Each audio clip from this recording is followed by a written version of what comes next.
Well, as you can see here, we've lost a lot of plants out of this row, and it only happened in like an overnight period.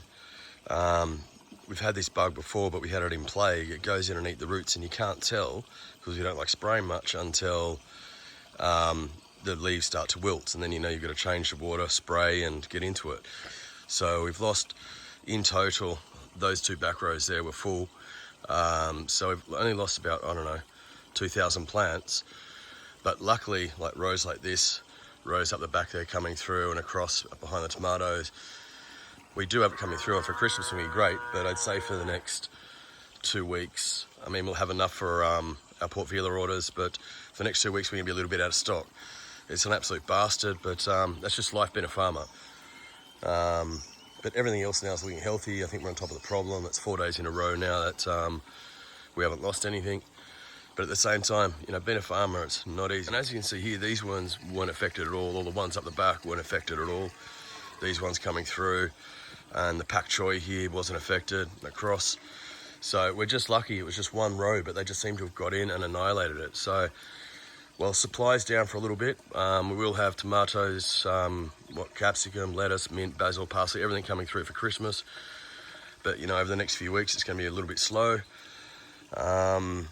But yeah, at least the stuff looking good, looks brilliant. So we're sorry for the inconvenience, folks. Oh, and the food truck in town, in Luganville with the roadworks, I just don't know where to put it. I've got to go see Municipal. Excuse me. We will be selling with the food truck from December, because as you know, we've all been through a massive dry season, so the market's going to tend to empty out real quick.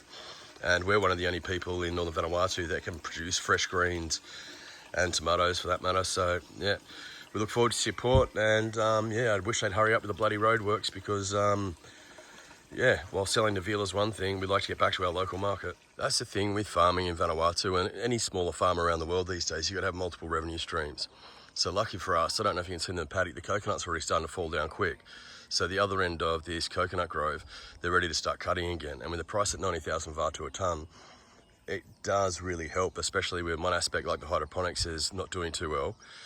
And the cattle, I mean, this has just been a sensational year for cattle sales, the biggest one we've ever had. And then on top of that, finishing off the year with some really beautiful real estate sales. We've got some great new people coming in. So all in all, it's going to end like a good year. But you all know the hydroponics is kind of like a passion project for me. It doesn't make a hell of a lot of money, but at the same time, like coming up in the mornings and checking in, I just really enjoy doing it.